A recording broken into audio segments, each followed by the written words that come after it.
ہمارے سور آپ نے مختلف ممالک میں جہاں بھی ریسرچ ٹیمیں بنائی ہوئی ہیں اور وہ لٹریچر اور دوسری چیزوں کے بارے میں ٹیمیں ریسرچ کرتی رہتی ہیں، تو حضور نے کافی اسٹوڈنٹس کو ریسرچ کی طرف گائیڈ بھی کیا ہے، تو جماعت کا کوئی فضل عمر ریسرچ انسٹیٹیوٹ کی طرف سے پریکٹیکل قسم کا انسٹیٹیوٹ بنانے کا؟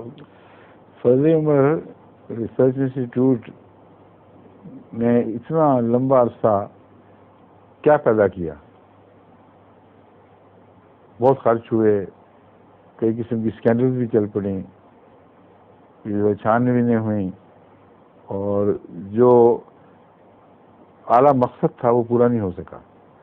اس کی وجہ یہ تھی کہ اس کی بناوٹ میں ایک بنیادی نقص تھا۔ ریسرچ کسی ایک محدود جماعت کا کام ہی نہیں ہے، اور ایک محدود انسٹیٹیوٹ قائم کر کے ریسرچ کے کسی مضمون کو بہت آگے بڑھانا ناممکن ہے۔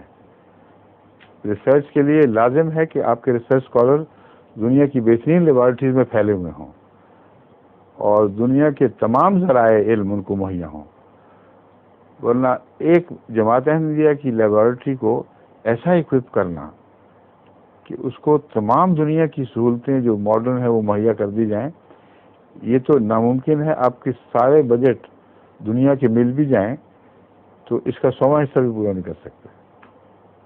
ریسرچ کے کام بہت مہنگے ہیں، تو میں تو بالکل اس بات کا قائل نہیں کہ الگ انسٹیٹیوٹ بنا کے اور اس کے تقاضے پورے کرنے میں سردردی، مصیبت، ہر روز کا جھگڑا۔ آپ بتاؤ تم نے کیا پیدا کیا ہے؟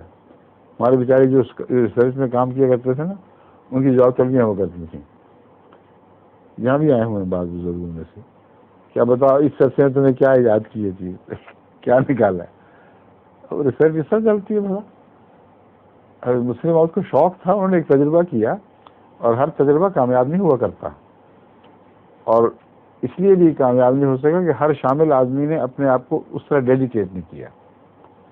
اگر ڈیڈیکیٹ کر دیتا تو حضرت مسلم عورت کے ذہن میں یہ تھا کہ کچھ حصہ اس کا ایسا ہو جو پروڈکٹیو ہو، اس کی ریسرچ کمرشل پہلوؤں میں بھی ہو، اور وہ اپنی آمد خود کمانے لگ جائے، بلکہ اتنی بڑھا دے کہ ریسرچ کی بڑھتی ہوئی ضرورتیں پھر ادارہ خود پورا کرے۔ یہ کانسیپٹ تھا، یہ نہیں پورا ہو سکا اور بری طرح ناکام رہا۔ بلکہ اور اس پہلو سے قصور صرف اسکیم کا نہیں ہے، ان شامل ہونے والوں کا بھی ہے۔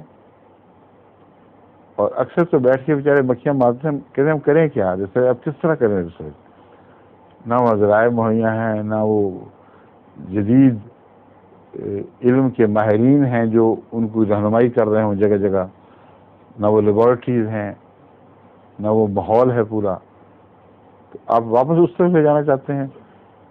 میں تو جماعت کو کہہ رہا ہوں، جہاں جہاں ریسرچ اسکالرز ہیں ان سے رابطے ہیں، ان کو میں اٹھا رہا ہوں، وہ کہتا ہوں تم اس ریسرچ میں جاؤ، وہاں یونیورسٹی میں داخل ہو، بہترین جو ادارے ہیں ان سے استفادہ کرو۔ تو ان کو چھوڑ کر پھر سکیڑ کر واپس ایک مٹھی میں بند کر دیا جائے، یہ نہیں کوئی معقول بات، سمجھ گئے؟ ظہور مہدی آخر